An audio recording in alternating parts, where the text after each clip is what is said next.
Why 97% of people trust the wrong person. Ancient Roman secrets exposed. Stop smiling back. How to spot who's actually using you.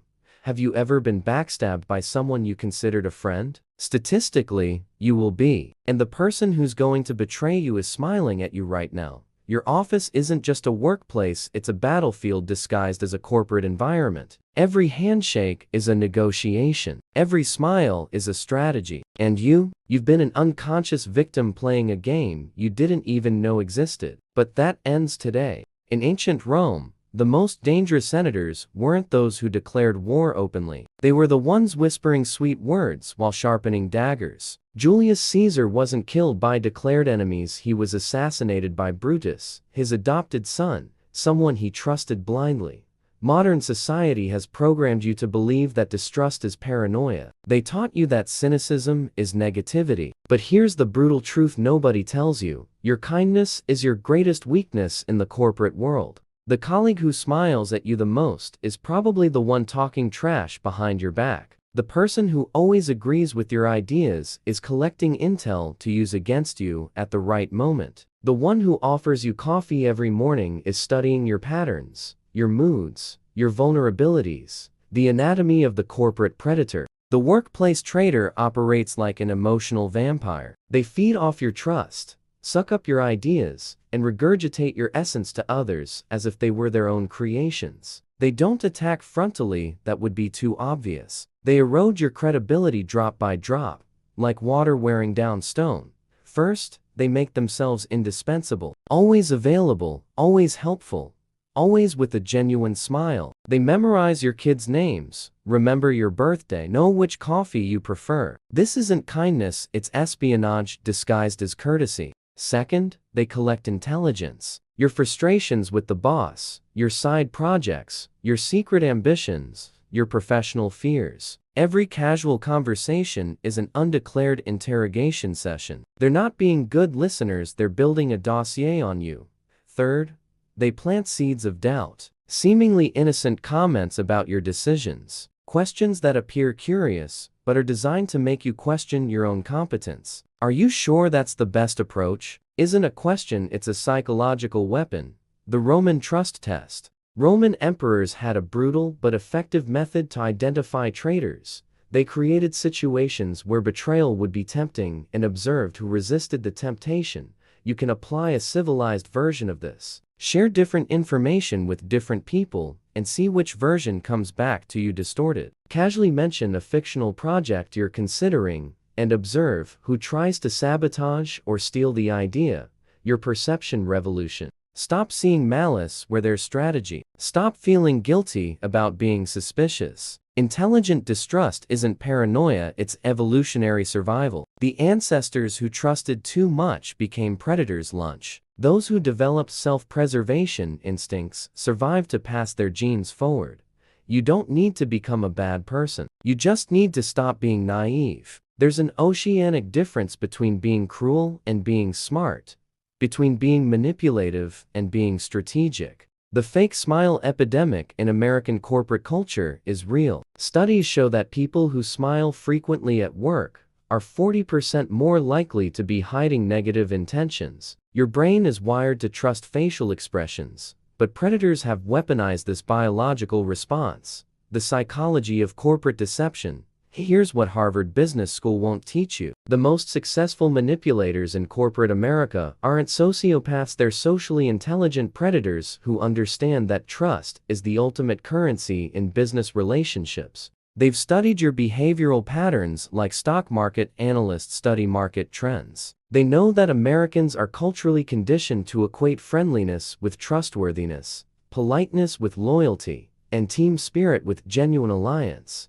But alliance and loyalty are two completely different animals. Alliance is temporary and transactional. Loyalty is permanent and emotional. The fake coworker offers alliance while you're seeking loyalty, and that mismatch is where you get destroyed. For the next 7 days, apply the Roman smile test. Every time someone smiles at you at work, mentally ask, what does this person gain by being nice to me? Take mental notes of the answers. By the end of the week, you'll have a complete map of who your real allies are and who are the wolves in sheep's clothing. Drop in the comments if you're ready to stop being the victim and start being the strategist of your own life.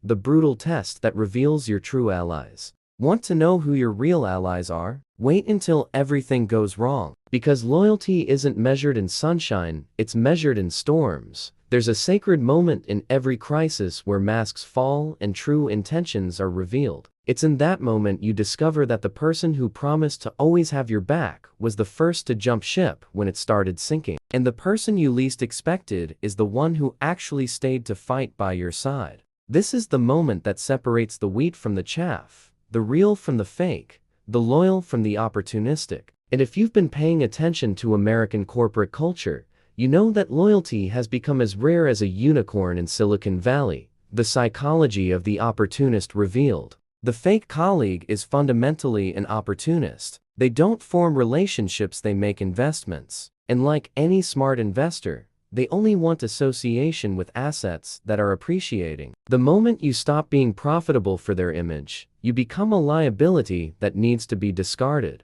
Think about it. When you're on top, surrounded by success and recognition, how many people want to have lunch with you? How many want to be seen by your side? How many want to participate in your projects? But when the project fails, when the client complains, when the boss calls you out, how many of those people remain available? Marcus Aurelius's loyalty experiment.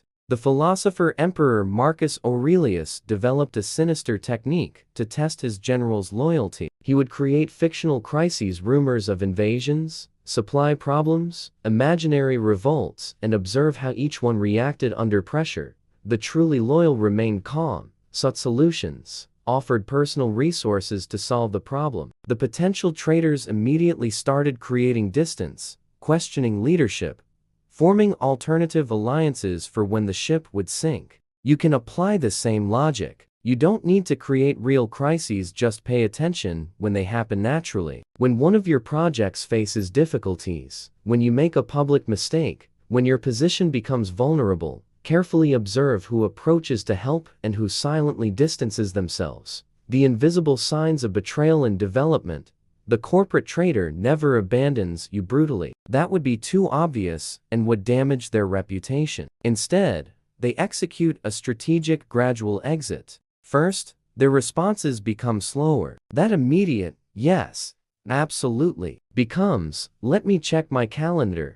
Unconditional availability becomes a series of small bureaucratic obstacles. Second, they start questioning your decisions publicly, not aggressively, that would be direct confrontation, but through seemingly innocent questions that plant doubts in others' minds. Do you guys think it's really the best approach? Or shouldn't we consider other options? Third, they stop sharing privileged information with you. Those insider tips they used to pass along casually stop flowing. You find out important news through other people, never directly from them anymore.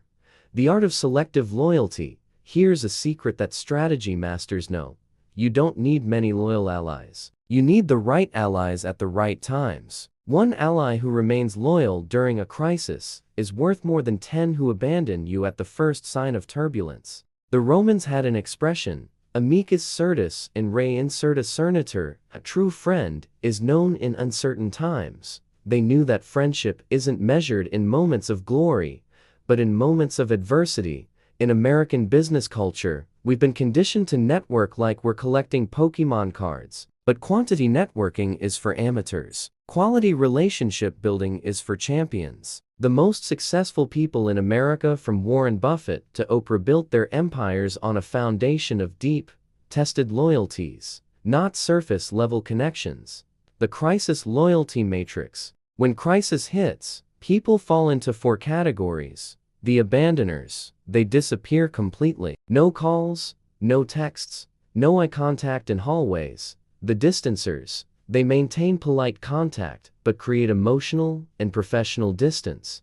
The neutrals, they neither help nor hurt, they simply wait to see how things play out. The loyalists, they step closer, offer support, and sometimes even take risks to help you. Only the last category deserves your future trust and investment.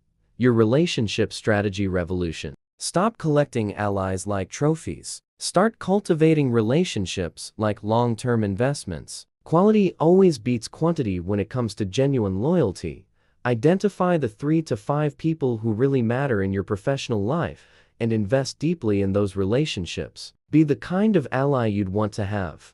Present in difficulties, discreet with sensitive information, loyal even when it's costly to be loyal. Create your own storm test. The next time you face a professional challenge, don't actively ask for help. Simply observe who offers to help without being asked. These people will form your inner circle of trust. Those who distance themselves or remain silent, go on your surface relationships list. Comment if you're ready to discover who your true allies are when things get tough. How to use your weaknesses to expose fake friends. You think you hide your weaknesses well? Think again. They're written in your body language, in your silences, in your reactions. And there are people around you who can read those signs better than you can yourself. Your vulnerabilities aren't flaws that need to be hidden, they're diagnostic tools that reveal who around you is a predator and who is a protector. The difference lies in how each type of person reacts when they discover where you're fragile. This is perhaps the most counterintuitive truth about power dynamics in American corporate culture. Your weaknesses, when strategically revealed, become your greatest strength in identifying true character in others. The difference between support and exploitation. When you reveal an insecurity to a genuinely allied person, they instinctively try to strengthen you in that area. They offer resources, share similar experiences, propose constructive solutions. Your vulnerability awakens their protective instinct. When you reveal the same insecurity to an emotional predator, they mentally file that information as future manipulation leverage. They might even offer initial support, but only to gain more access to your other vulnerabilities. Their goal isn't to strengthen you, it's to keep you dependent. Cicero's emotional espionage technique. Marcus Tullius Cicero, Rome's greatest orator, developed a brutal technique to identify political enemies disguised as allies. He would deliberately share small personal insecurities during seemingly casual conversations, and then observe how that information was used against him in public debates. If a friend used his vulnerabilities as ammunition in later discussions, Cicero knew he had identified a camouflaged enemy. If the friend never mentioned that information publicly, they gained points on the trust scale. You can apply a modern version of this technique. Deliberately share a small professional insecurity with different people and observe how they process that information. The genuine ally will offer private support and never mention your vulnerability publicly. The camouflage predator will use your vulnerability as a way to diminish you in future situations. The neutral will simply ignore the information. The 3 types of vulnerability reactions. Type 1: the natural protector. When you share a weakness, they immediately think of ways to help you overcome it. They offer resources, connections, knowledge. Their first reaction is, how can I help you get stronger in this area? Type 2: the strategic exploiter. They show superficial empathy, but mentally they're calculating how to use this information to create emotional dependency or gain future advantage. Their first reaction is, how can I use this to benefit myself? Type 3: the direct predator. They might even fake initial support, but quickly start using your vulnerability as a way to control or diminish you. Their first reaction is, how can I use this to keep you submissive? The reverse psychology of controlled vulnerability. Here's a counterintuitive secret. Genuinely powerful people aren't afraid to show calculated vulnerabilities. They know that controlled vulnerability creates deeper connections with genuine allies and instantly identifies predators. Fake vulnerability pretending to have weaknesses you don't have is manipulation. Unconscious vulnerability revealing everything to anyone is naivety. But strategic vulnerability sharing real weaknesses with specific people to test their reactions is advanced emotional intelligence. In American culture, we're taught that vulnerability is weakness. But strategic vulnerability is actually a superpower that separates amateurs from masters in the game of human psychology. The emotional map of your relationships. Over the next few days, mentally categorize the people around you based on how they react to your vulnerabilities. Green zone protectors. People who strengthen you when you're vulnerable. Invest deeply in these relationships. Yellow zone neutrals. People who don't react significantly to your vulnerabilities. Maintain cordial professional relationships, but don't expect emotional support. Red zone predators. People who exploit your vulnerabilities. Drastically limit their access to your personal information. The American vulnerability paradox. Here's what they don't teach you in business school. In American corporate culture, the people who seem most supportive of your vulnerabilities are often the ones most threatened by your potential. They're not trying to help you overcome your weaknesses, they're trying to keep you weak enough that you don't become a threat to their position. It's emotional sabotage disguised as emotional support. Your emotional intelligence revolution. Transform your insecurities from weaknesses into diagnostic tools. Use them strategically to map the emotional territory around you. Know that a person who diminishes you when you're vulnerable is someone who secretly feels threatened by your potential. Remember, predators attack wounded prey. Protectors care for injured allies. The difference in their reaction to your vulnerability instantly reveals which category each person falls into. The most successful leaders in American business, from Steve Jobs to Brené Brown, understood this principle. Controlled vulnerability isn't weakness, it's advanced social intelligence. Execute the controlled vulnerability test. Choose a small, real professional insecurity, nothing too personal or compromising, and share it with 5 different people throughout the week. Mentally note how each one reacts. At the end, you'll have a precise emotional map of who your protectors, neutrals, and predators are. Comment if you're prepared to use your own vulnerabilities as character detectors for the people around you. From victim to apex predator, the Roman protocol to dominate any room. If you've made it this far, something fundamental has shifted in your mind. You can no longer see a smile without wondering what's behind it. You can no longer accept loyalty without testing it first. You can no longer ignore the signs that were always there. Welcome to the world of the truly awakened. Most people live in a state of social unconsciousness. They believe everyone is fundamentally good,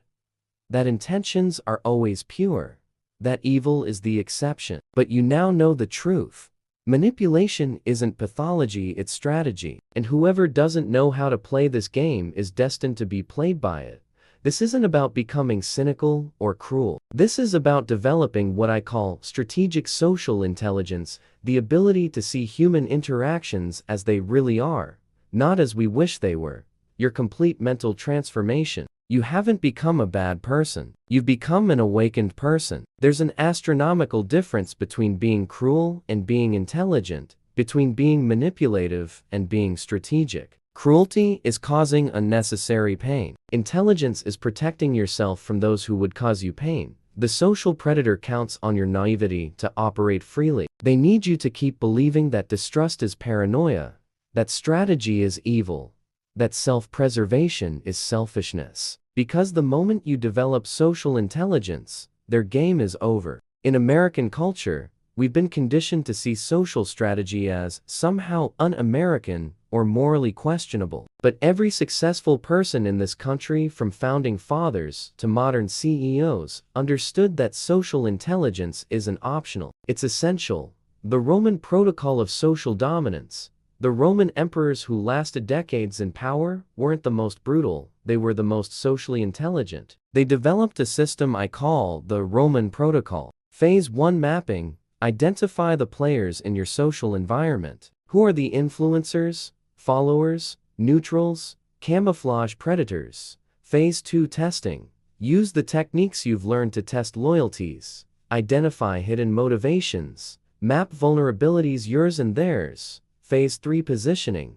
Based on your mapping, position yourself strategically. Form alliances with protectors. Neutralize predators. Ignore irrelevance. Phase 4: execution. Operate with total intelligence. Every interaction has purpose. Every word is calculated. Every relationship is strategic. The difference between paranoia and social intelligence. Paranoia is seeing threats where they don't exist. Social intelligence is seeing threats where they actually exist, which is practically everywhere. The difference isn't in perceiving the threat, it's in the accuracy of that perception. A paranoid person sees enemies and genuine allies. A person with social intelligence perfectly distinguishes between real allies, irrelevant neutrals, and camouflaged enemies. Accuracy is what separates wisdom from madness. Your new mental operating system. From now on, you operate with a new mental operating system. Principle 1. Trust is earned through tests, not through time or sympathy. Principle 2. Loyalty is demonstrated in crises, not in moments of prosperity. Principle 3. Controlled vulnerability is a diagnostic tool, not a sign of weakness. Principle 4.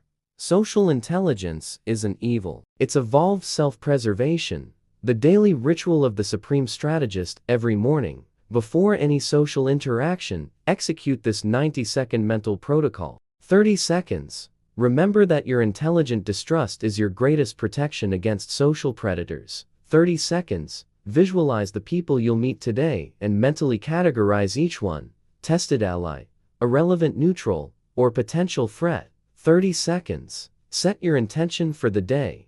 Today, will operate with total intelligence. I will observe more than I speak, test more than I trust, and protect my energy from emotional vampires. The brutal reality of the real world. The world isn't a fairy tale where everyone wants your success. It's an arena where some genuinely want to see you prosper, others are indifferent to your success, and a significant minority secretly root for your failure because it makes them feel better about their own limitations. Recognizing this reality doesn't make you cynical, it makes you realistic. And realism is the foundation of every effective strategy. Studies show that in American corporate environments, approximately 1 in 5 people exhibit predatory social behaviors. That means in every meeting of 10 people, 2 are actively working against others' interests while pretending to be allies. Your legacy as a strategist. You now possess knowledge that 95% of people will never have. You can see beyond social masks, identify hidden motivations, detect falsity through the most convincing smile. This isn't just knowledge, it's superpower. Use it wisely. Use it to protect not only yourself, but also genuinely good people who still operate with naivety. Be the protector you wish you had when you were naive. The American dream isn't about being nice to everyone, it's about being strategic enough to identify who deserves your niceness and who's trying to exploit it. Are you ready for total transformation? Implement the Roman protocol for the next 30 days. Map, test, position yourself, and execute with total intelligence. At the end of that period, you'll have built a social network based on real loyalty, not superficial sympathy. Comment, Caesar, if you're ready to rule your social life like a Roman emperor ruled their empire with wisdom, strategy, and absolute power. And if this content revolutionized your social perception, share it with someone who still needs to wake up to the reality of the social game. The world needs more conscious strategists and fewer naive victims.